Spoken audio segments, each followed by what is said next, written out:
글로벌 증시의 주요 변수들을 통해서 투자 인사이트 얻어보는 시간입니다. 도움 말씀에 LS증권의 정다운 수석연구원 나와 계십니다. 안녕하십니까? 네, 안녕하십니까. 자, 오늘은 또 어떤 이슈들 준비해 주셨을까요? 네, 오늘 세 가지 이슈 가져왔습니다. 일단 미국과 EU가 관세에 대해서 좀 협상하는 그림들이 나왔어요. 그래서 네. 그 부분을 먼저 좀 체크를 해볼 거고요. 그 다음으로는 우리나라도 이제 좀 관세에 대해서 미국과 협상을 좀 해나가야 됩니다. 그래서 이에 대해서 어떤 이야기들이 나오고 있는지 좀 정리를 해보려고 하고, 마지막으로는 어제 국내 증시에서 좀 화두가 됐던 부분인데 배당소득 분리과세에 대한 부분들이 예. 좀 이슈가 되고 있습니다. 이런 부분들이 좀 후퇴할 수 있다는 우려 때문에 아무래도 어제 한국 증시에서 금융주들 특히나 좀 주가가 급락하는 모습을 보였었는데 관련 내용까지 좀 체크를 해보려고 합니다. 네, 정리를 해보자면 관세 협상 관련 소식들 그리고 또 배당소득 분리 과세 이렇게 세 가지를 준비해 주셨는데 관세 관련 소식들 뭐 매일같이 쏟아지고 있죠. 우선 주말 사이는 미국과 유럽연합의 이 무역 협상에 큰 화제가 됐었는데 이번 협상 과정 연구원님은 어떻게 보셨나요? 네, EU와도 좀 협상을 진행했다라는 것 자체는 상당히 좀 고무적이다라고 생각을 합니다. EU 같은 경우도 일본과 마찬가지로 미국과 상당히 좀 교역 규모가 큰 경제 지역이기 때문에 아무래도 좀 이런 협상 자체를 이어나간다. 그러니까 트럼프 대통령이 관세에 대해서 좀 밀어붙이기보다는 그래도 서로 좀 합의점을 찾아가는 과정을 보여준다라는 점은 그래도 좀 고무적이지 않나라고 생각을 하고요.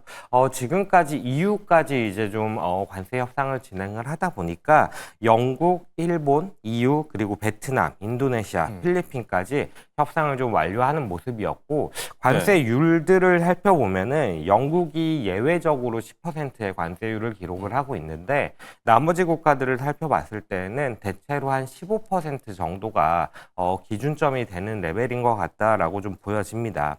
일본이나 EU 역시도 한 15% 정도 관세율에서 협상을 했고 예. 다른 나라들도 그 이상에서 대부분 관세 협상을 진행을 했거든요. 그래서 이 15%가 약간의 앵커로서 좀 작용을 하는 모습을 보이지 않을까라고 생각이 들고 관세 협상 내용을 살펴보면요. 유럽연합과 미국 같은 경우에는 일단 뭐 첫 번째 항공기 반도체 장비와 같은 일부 전략적 품목에 대해서는 무관세를 적용을 하기로 했습니다.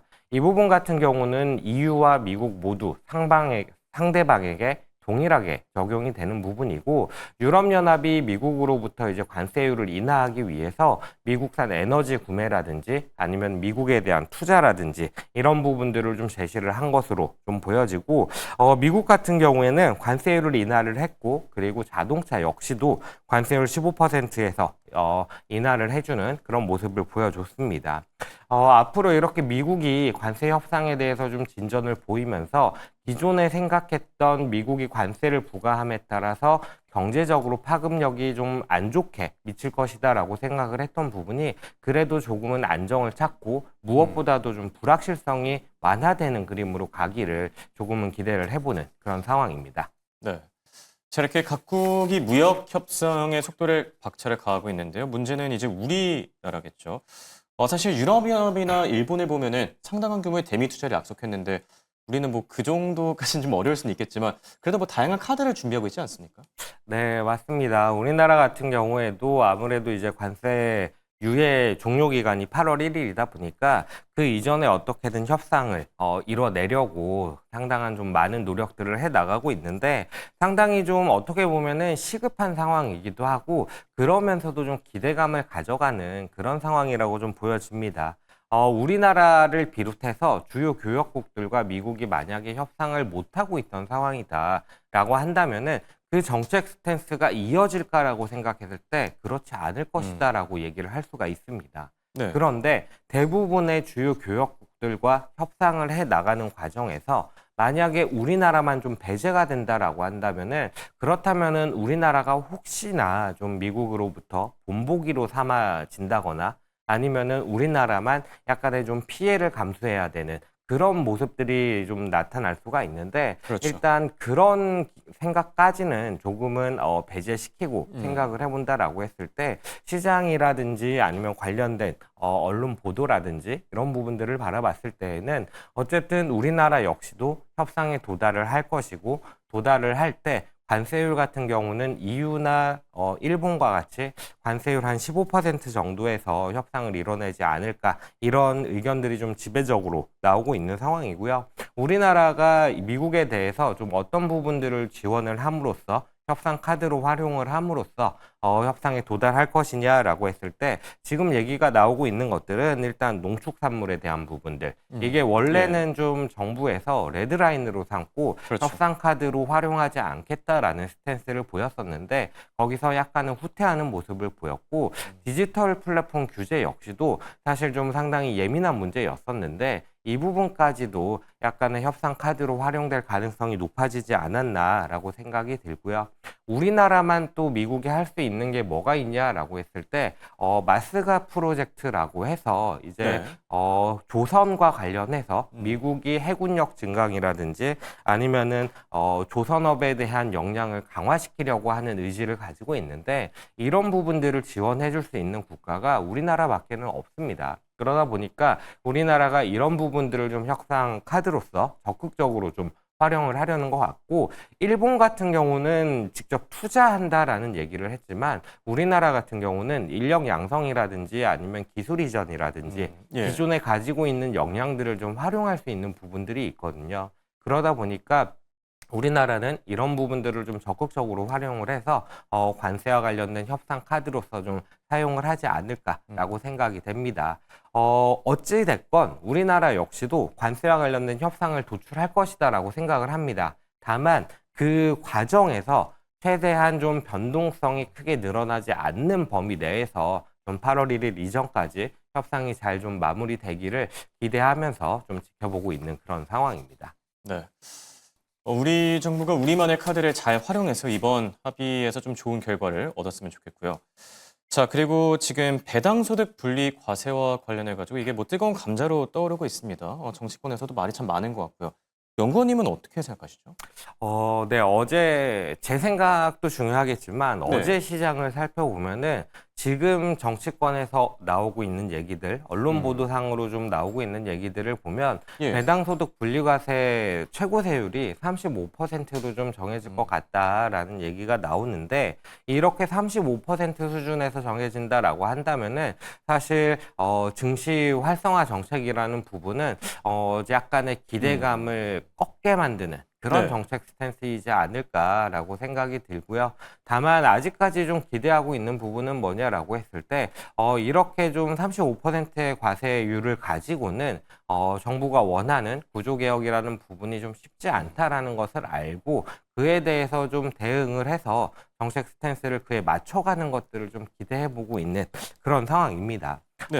내용들을 좀 살펴보면은 세제 개편 예정안에서 봤을 때 배당소득 분리과세가 지금 2천만 원 이하에서는 14%, 2천만 원에서 3억 원까지는 20%, 3억 원 초과는 35% 정도까지 좀 올라가는 모습들을 보여지는데 물론 이제 기존의 배당소득에 대해서 2천만 원 초과 시에는 종합소득세 쪽에 좀 포함이 되다 보니까 최고 거의 50%에 달하는 네. 그런 높은 세율을 부과받던 것에서는 좀 낮아지는 부분이 있기는 합니다만 이것 가지고는 우리나라 기업들이 배당을 통해서 무언가 자본에 대한 계획들을 세우고 그리고 금융시장에서 또 뭐 자금 조달을 하고 이런 그림으로 가기에는 좀 역부족이지 않을까라고 좀 생각이 됩니다. 그래서 좀 기대하는 바는 뭐냐라고 했을 때 주식시장 활성화 정책이라는 게 결국 성공하기 위해서는 그런 것들이 필요합니다. 결국 외국인들이라든지 뭐 기관 투자자들이라든지 이런 부분들이 이런 투자 주체들이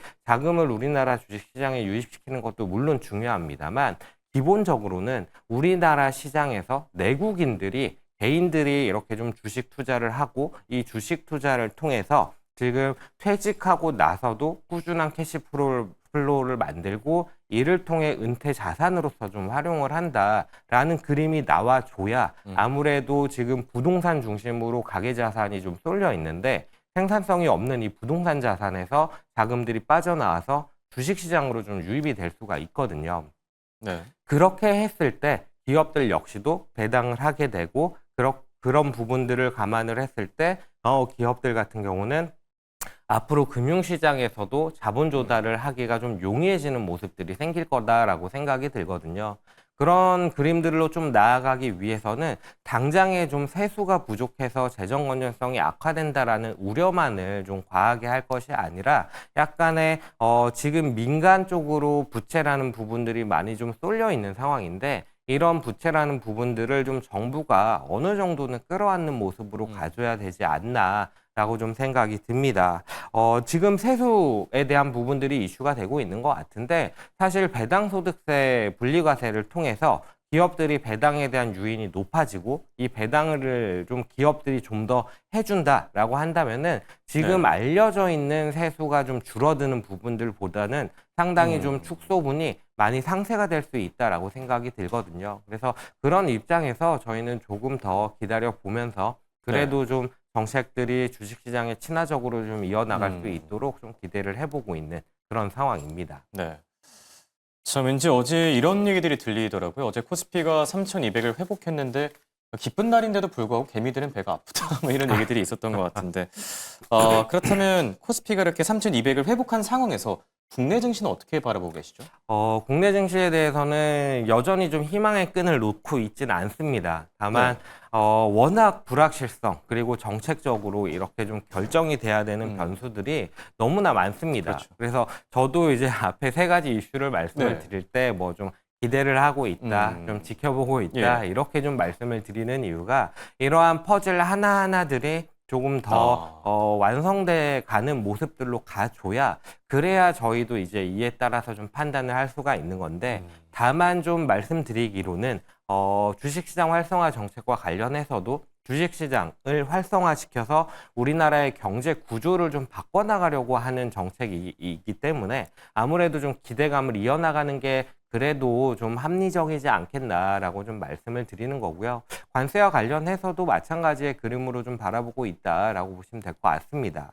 다만 이번 주 같은 경우는 주식시장의 변수들이 상당히 많습니다. 말씀드렸던 관세에 대한 부분, 그리고 배당소득세에 대해서 다음 주 정도에 좀 아마 구체안들이 확실하게 좀 나와줄 것 같은데 이런 부분들이 좀 확정이 돼야 되는 부분들이 있고 더불어서 이제 이번 주 같은 경우는 GDP 발표라든지 아니면 FOMC라든지 고용지표 발표라든지 이런 불확실성이 상당히 많은데 굳이 좀 이런 경기적인 불확실성 이외에 다른 불확실성 요인들 말씀드렸던 정책적인 부분들 같은 경우에는 조금은 안정을 찾아갔으면 좋겠다라고 생각이 들고 당장은 좀 워낙 시끄러운 상황이고 네. 그러다 보니까 주가적으로 좀 부담감이 높은 업종들보다는 약간 소외되어 있던 업종들, 뭐 전자라든지 아니면은 현대차 그룹 같은 경우라든지 이런 것들로 좀 온기가 확산이 되고 있는 상황인 것 같은데 이런 기간들이 좀 지나고 난다면은 다시 또 저희가 정책에 대한 부분들을 반영을 하면서 주가가 또